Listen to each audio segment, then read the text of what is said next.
આજથી 35 વર્ષ પહેલા લક્ષ્મીવાડી વિસ્તારની એક હનુમાનની દેરી પાસે ઠંડીમાં તાપણું કરીને બેઠેલા તરુણોનું ધ્યાન અંધારે ઓચિંતા પડી ગયેલા માજી પર પડતા તેમને સારવાર કરાવી આપી અને હોળીના ફાળામાંથી વોકર લઈ આપ્યું.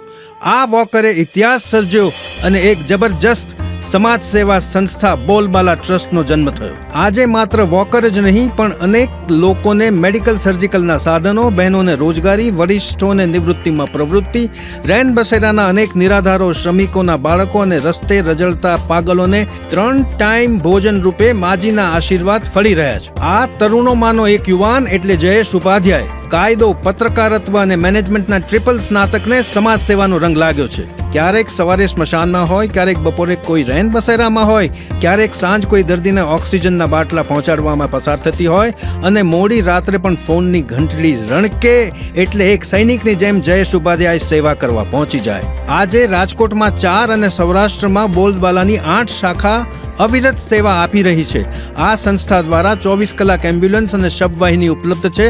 આધુનિક કોલ્ડ શબ પેટી અને નિહારનો સામાન તેમજ મૃત્યુ પછી પણ મૃતક પરિવારના ઘેર શુદ્ધ અને સાત્વિક ભોજન પહોંચાડવામાં આવે છે. 35 વાહનો સાથે 160 સેવાધારીઓનો સ્ટાફ સેવા માટે તત્પર હોય છે. જયેશભાઈ કોરોના કાળ વખતે તો ખુદ કોરોનાની ઝપટમાં આવી ગયા. 72 દિવસની ઘટના વિચાર્યા વગર રસોડું સ્ટાર્ટ કર્યું મિલપરા બોલબાલા મંદિરથી.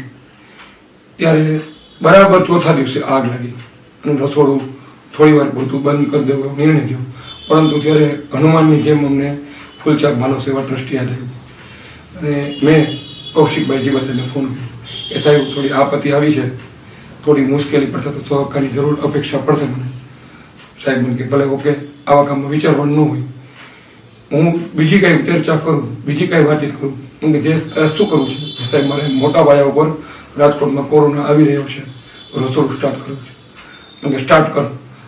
જીવાસે બે ચાર જગ્યાએ ફોન કરો અને ફોન કર્યા અને કૌશિકભાઈ જીવાસે બંને બીજે દિવસે સવારે બોલબાલા આવ્યા. જયેશ ક્યાં છું સાહેબ? બોલબાલા. તરત જ મને 5 લાખ રૂપિયાનો મોટો ચેક આપી મને કામ સ્ટાર્ટ કર. નરસિંહ મહેતાને કામ અટકા નથી, તારું કામ ક્યાંથી અટકશે? સમાજનું કામ કરવા નીકળો છો, ચિંતા કરમાં સાહેબ. તેથી ફૂલછાપે મને સેલ્ફ માર્યો. કોરોનામાંથી બહાર આવ્યા પછી પણ જયેશભાઈ રાજકોટમાં પ્રથમ પ્લાઝમા ડોનર બન્યા અને 6 વ્યક્તિઓને જીવતદાન આપ્યું. બીજાના કલ્યાણ માટે જે કંઈ સત્કર્મ કરવામાં આવે તે જ સાચો ધર્મ છે. આ ધર્મ કોઈ જ્ઞાતિ જાતિના ભેદભાવ વગર અનેક લક્ષ્મણ માટે સંજીવની, અનેક પીડિતોના દર્દ નિવારક, અનેક મુશ્કેલીઓ વચ્ચે પણ સુમતિના સંગે રહી જયેશભાઈ ઉપાધ્યાય આજે પણ આ ધર્મ સુપેરે નિભાવી રહ્યા છે. આજે ફૂલછાપ માનવ સેવા ટ્રસ્ટ ફૂલછાપ અખબાર દ્વારા જે બહાર પડ્યું હતું એમાં બોલબાલા ટ્રસ્ટને સિલેક્ટ કરવામાં આવ્યું. કદાચ સિલેક્ટ શું કામ કર્યું એમ કહું તો 35 વર્ષથી જે ટ્રસ્ટ અવિરત છોડમાંથી વૃક્ષ સુધી કામ કરી રહ્યું છે અને પતિકાશ્રમ હોય, રેન બસેરા હોય, અન્ય ક્ષેત્ર હોય, મેડિકલ સાધનની સેવા હોય કે સિનિયર સિટીઝનની પ્રવૃત્તિ હોય, 365 દિવસ અને 24 કલાકની સેવા બોલબાલા ટ્રસ્ટની, એ સેવાની કદર કરીને કાર્યકર્તાઓનો, ટ્રસ્ટીઓનો અને અમારા સૌ કોઈનો વાહો થાબડવા માટે જે ફૂલછાપે અમને સિલેક્ટ કર્યા છે, આખી ફૂલછાપની ટીમના અમે હૃદયથી આભાર માનીએ છીએ.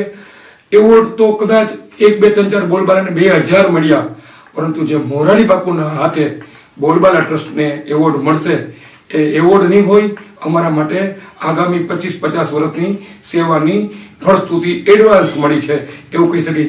આ સેવાથી, એવોર્ડથી બોલબાલા ટ્રસ્ટની ગરિમા વધી છે, બોલબાલા ટ્રસ્ટની જવાબદારી વધી છે. હજુ પણ કોઈક સેવા અમારાથી ચૂકાઈ જાય છે, રહી જાય છે, કોઈ પૈસાના અભાવે રહી જાય છે, કોઈ કાર્યકર્તાને અભાવે રહી જાય છે, તો એવોર્ડથી અમને આશીર્વાદ રૂપ મળશે. તો હજુ પણ અમે છેવાડાના માનવી સુધી ક્યાંક અંધારું છે અહીંયા એક દીવો પ્રગટાવવા, ત્યાં સેવા પહોંચાડવા અમે ટ્રસ્ટ દ્વારા જઈ શકશું. ફરીને ફૂલછાપ માનવ સેવા ટ્રસ્ટની સમગ્ર ટીમને હું આ સેવામાં અમને અમારી સેવાને બિરદાવી તે બદલ આભાર માનું છું. महावीर विक्रम बजरंगी कुमति निवार सुमति के संगी लाए सजीवन लखन जियाए श्री रघुबीर हर्षि उर लाए दुर्गम काज जगत के जेते सुगम अनुग्रह तुमरे तेते नासे रोग हरे सब पीरा जपत निरंतर हनुमंत वीरा.